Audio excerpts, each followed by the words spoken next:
کیا شکر کا موقع نہیں ہے کہ پروردگار تو نے 1 سال تک ہمیں زندہ رکھ دیا کہ ہم آج اس جگہ تک پہنچ جائیں؟ کتنے ایسے تھے جو اس فرش ازا پر تھے، اب نہیں ہیں، کیا معلوم کس کے لیے کون سی چیز کب آخری بن جائے۔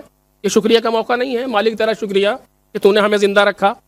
پہلی چیز شکرن للہ، مجلس پڑھ کر کے اترو کہو شکرن للہ، نوحہ ختم ہو کہو شکرن للہ، مرثیہ ختم ہو، شور کرنے کی ضرورت نہیں ہے، دل میں انسان اس بات کو کہہ لے شکرن للہ۔ دوسری چیز یہ کہ اس نعمت کو اللہ کی طرف سے سمجھو، یا جزاداری جو ہم تک پہنچ رہی ہے یہ ہمارا کمال نہیں ہے، یہ من جانب اللہ ہے۔ یہ آزاداری دنیا میں باقی ہے، یہ ہماری وجہ سے نہیں باقی ہے، قضیہ برعکس ہے، ہم اس کی وجہ سے باقی ہیں، یہ من جانب اللہ ہے۔ 1 2 اور تیسری چیز کہ اس نعمت کا استفادہ ویسے ہی کرو جیسے خدا چاہتا ہے۔ جتنی بڑی نعمت ہوتی ہے دینے والے کی نظریں اتنی سخت ہوتی ہیں۔ بہت بند لفظوں میں، بہت مختصر لفظوں میں کہہ رہا ہوں، جتنی بڑی نعمت ہوتی ہے نعمت دینے والے کی نظریں اتنی سخت ہوتی ہیں۔ اگر خدا نہ کردہ ذرہ برابر بھی کسی طرح کی کوئی خیانت ہم سے نعمت میں ہوئی، پروردگار چھوڑے گا نہیں، کیونکہ یہ وہ عزاداری ہے جس کے لیے بہت کچھ کیا گیا ہے۔ ہم تو اندازہ بھی نہیں لگا سکتے کہ ہوا کیا، ہم کو تو بالکل سب چیز آمادہ مل گئی، لیکن آپ تاریخ کے دامن میں دیکھیں کیا کیا ہوا ہے، کتنا کچھ ہوا ہے۔ حسین ابن علی نے کس طریقے سے وطن چھوڑا، کس طریقے سے ماں کی لحد سے جدا ہوئے، کس طریقے سے بھائی کو خدا حافظ کہا نہیں معلوم، کس طریقے سے نانا کے مزار سے حسین جدا ہوئے نہیں پتہ۔ ایک ایک سامان سفر حسین، ہر انسان جس کا نام جانے والوں میں کتنا خوش ہے کہ ہم مولا کے ساتھ جا رہے ہیں، ہم آقا کے ساتھ جا رہے ہیں۔ آج بھی آپ دیکھیں، آج بھی جسے عزاداری کا موقع مل جاتا ہے عجب سی خوشی ہوتی ہے۔ میرے مالک تیرا شکریہ کہ تو نے مجھے زندہ رکھا کہ ہم ایک مرتبہ اور یا حسین کہہ سکیں، ایک مرتبہ اور ہم یا حسین کہہ سکیں۔ ہم نے ایسے لوگوں کو دیکھا ہے کہ جن کے پاس ڈھنگ سے کھانے کے لیے نہیں ہے، لیکن وہ بھی تھوڑا تھوڑا رکھتے ہیں مجلس حسین، وہ بھی کچھ نہ کچھ جمع کرتے ہیں مجلس حسین کے لیے۔ ایک مجلس سال میں کرتا ہے کوئی شخص، کوئی غریب، لیکن کتنا دل وہ ہوتا ہے کہ میں مولا کی مجلس کر رہا ہوں۔ اس کو ہلکا اور آسان نہیں سمجھنا چاہیے، بہت بڑا مسئلہ ہے کہ حسین ابن علی کسی کو توفیق دے دیں کہ وہ ان کا فرش بچھا لے۔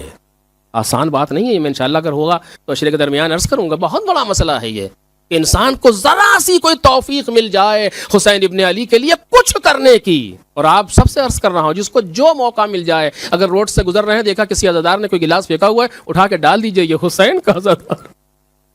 اس کو کسر شان نہ سمجھیں، یہ تو دوسروں کا کام ہے، ہم سے کیا مطلب، جی نہیں، حسین ابن علی شاید آپ کو منتخب کیا ہو اس کے لیے۔ بہت بڑی چیزیں ہیں، اس کو سوچنا چاہیے صرف ہمیں بیٹھ کر کے۔ ایک شخص تھا، بس جلدی سے بات کو تمام کر رہا ہوں، ایک شخص تھا کہ جو ہر سال 10 دن عزائے حسین کا اہتمام کرتا تھا، بہت شان سے، اپنی حیثیت کے مطابق خوب اچھے انداز سے 10 دن باقاعدہ۔ 1 سال اس کے حالات بہت خراب ہوئے، علماء نے لکھا ہے اس کو، حالات بہت خراب ہوئے، یہاں تک کہ اب کچھ نہیں رہ گیا، گھروں کی چیزیں بیچ کر کے کھانا پانی ہو رہا ہے گھر کا۔ 3 لوگ ہیں گھر میں، میاں بیوی ایک بیٹا۔ دیکھا تو شوہر گھٹنوں میں سر ڈالے ہوئے بیٹھا ہے۔ بیوی نے پوچھا کیا ہوا؟ کہا تمہیں نہیں معلوم کیا ہوا؟ کہا آخر بتاؤ۔ کہا پتہ نہیں، تو محرم کا چاند نکلنے والا ہے۔ کہا ہر سال ہم اس طریقے سے فرش عزائے حسین بچھاتے تھے، اس طریقے سے مجالس سے عزا کرتے تھے، اس سال کیا کریں گے؟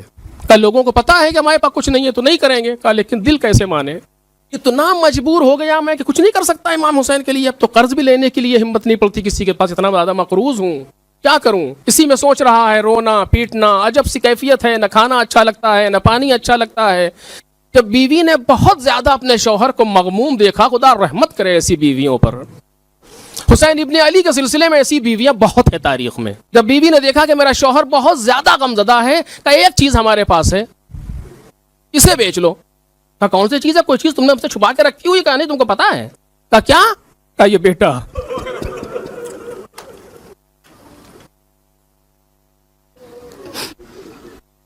اگر نہ لکھا ہوتا عزیزوں تو نہ پڑھتا۔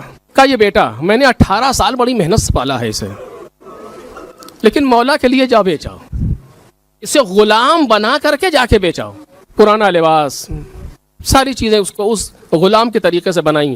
کہا ایسے کیسے بیچو؟ ہمت نہیں پڑتی کسی کو اس طرح سے جا کر کے بیچاؤں، کیسے، کیا کہوں، بچے سے کیا کہوں؟ کہا تم نہ کہو، ہم کہیں گے۔ اللہ کیسی ماں ہے. تم نہ کہو ہم کہیں گے. ماں اپنے بیٹے کے پاس آئی, بیٹا گھر میں نہیں تھا, باہر سے جب آیا تو دونوں ماں باپ بیٹے کو دیکھ رہے ہیں, باپ سر جھکائے بیٹھا ہے, ماں قریب گئی, بیٹے کے گلے میں باہیں ڈال کے کھڑی ہو گئی. میرے لال کچھ کہنا چاہتی ہوں. کہو اماں کیا ہے. ماں نے پورا واقعہ نقل کیا, کیسے ایسی بات ہے. بیٹے نے کہا ماں, بڑی آسانی سے, بڑی فراخ دلی سے کہا, ماں بالکل نہ گھبرائیے, آپ ہم کو بھیج دیجئے مولا حسین کے لیے, ہم بکنے پہ آمادہ ہیں.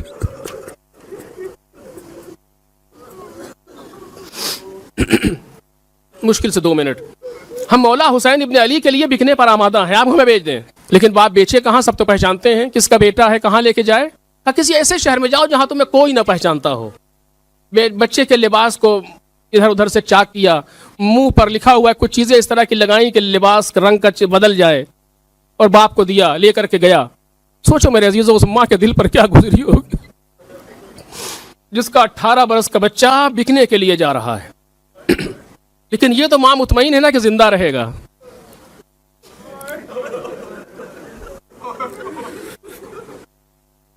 باپ لے کر کسی دوسرے شہر میں گیا, کسی دوسری جگہ گیا کہ جہاں پر کوئی اسے نہ جانتا ہو, اور وہاں جو اس وقت کا واقعہ ہے کہ جب غلام بیچے جاتے تھے, بازار میں لے کر گیا. سارے لوگ اپنے اپنے غلاموں کی تعریف کر رہے ہیں, لیکن یہ کیا کہے, اس کا تو بیٹا ہے, کہے گا کچھ تو رو دے گا. دل بھرا ہوا ہے, غم و اندوہ کا پہاڑ ہے جو دل پر, کہ باپ اپنے ہاتھ سے اپنے بیٹے کو بیچنے آیا. کہ معمولی مسئلہ نہیں ہے, یہ عزاداری ہے, اتنی آسانی سے جو مل رہی ہے. کچھ نہیں کہہ پا رہا, بازار میں کھڑا ہوا دیکھ رہا ہے, کیا کہیں, کس سے کہیں. کچھ دیر کے بعد دیکھا کہ ایک شخص آیا, نہایت خوبصورت و حسین. اس نے نظر ڈالی, کہا اس کو بیچو گے غلام کو. کہاں, بیچنے لایا ہوں. کہا کتنے کے بیچو گے. کہا, اس نے قیمت بتائی. اس نے تھیلی نکالی اور لے کر کے دے دی. کہا یہ لو. اس نے بیٹے کا ہاتھ اس کے ہاتھ میں دیا, اس سے پہلے گلے سے لگایا. لال کو دونوں بہت روئے, باپ بیٹے دونوں بہت روئے.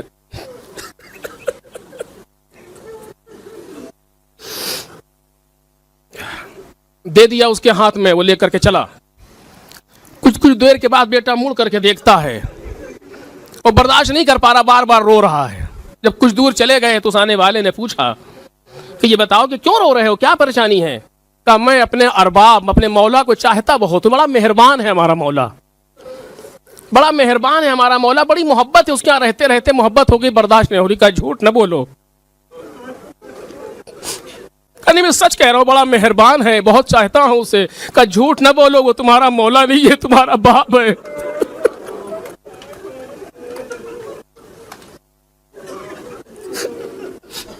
تو تمہارا ارباب تمہارا کوئی اور نہیں ہے, تمہارا باپ ہے وہ. اس نے مجھ سے غلط کہا ہے کہ خرچ سفر تمام ہو گیا لہذا بیچ رہا ہوں, وہ میری عزاداری کے لیے بیچ رہا ہے.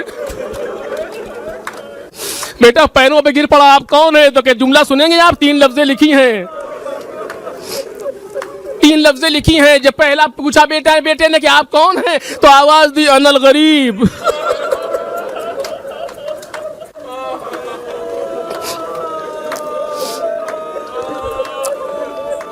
انا الغریب, انا العطشان, انا المظلوم. میں غریب ہوں, میں پیاسا ہوں, میں مظلوم ہوں, میں حسین ابن علی ہوں. بیٹا پیروں سے لپٹ گیا. باپ نے پوچھا مولا نے کیا جانا چاہتے ہو اپنے گھر پہ, کیسے کہتے کہ نہیں جانا چاہتے. مولا نے کیا آنکھوں کا بند کرو, جاؤ جا کر کے یہ تھیلی ایک دی, یہ بھی اپنے باپ کو دے دینا, میری عزاداری پر خرچ کرے, اس کے حالات بھی درست ہو جائیں گے, اس کی چیزیں بھی واپس ہو جائیں گی. لے کر کے گھر آیا, گھر پہنچ گیا, ماں سے پورا واقعہ بتایا. اماں عزاداری قبول ہو گئی.